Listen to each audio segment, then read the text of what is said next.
Daring daylight robbery in Manchester.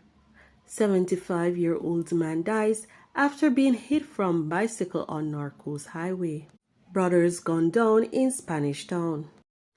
Gunshots rang out in Mandeville, Manchester Friday evening as men armed with high-power rifles carried out a daring attack on the bank of Nova Scotia on Caledonia Road. 6 people were reportedly shot and wounded. Reports are that security guards employed to the Beryllium Security Company were pushing 4 bags of money on a trolley when they were attacked by armed men. One of the guards reportedly challenged the men. The guard retreated and the robbers made off with 2 bags containing an undetermined amount of cash. The robbers escaped in a silver Mark X along Ward Avenue.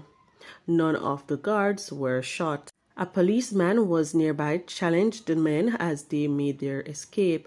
The police say 6 persons turned up at Mandeville Regional Hospital with what appears to be gunshot wounds.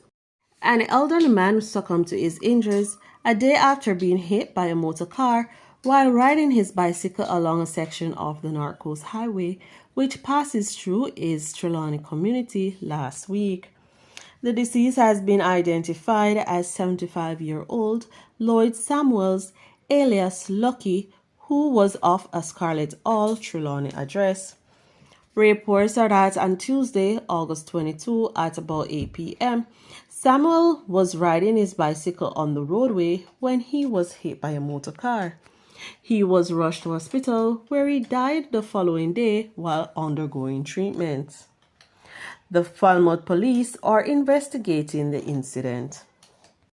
2 brothers were shot and killed by unknown assailants inside their house in Garden Pen in Spanish Town, St. Catherine on Saturday. The deceased are 23-year-old Rio Robinson, alias Rio, and 32-year-old Devon Mackenzie, alias Chucky, both of Bell Heights District in Garden Pen. Reports are that about 3:30 a.m., relatives of the now deceased men heard loud explosions and went to investigate.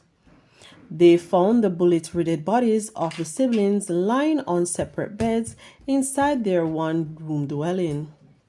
The police were alerted and the brothers were taken to hospital where they were pronounced dead. No motive has yet been established for the killing.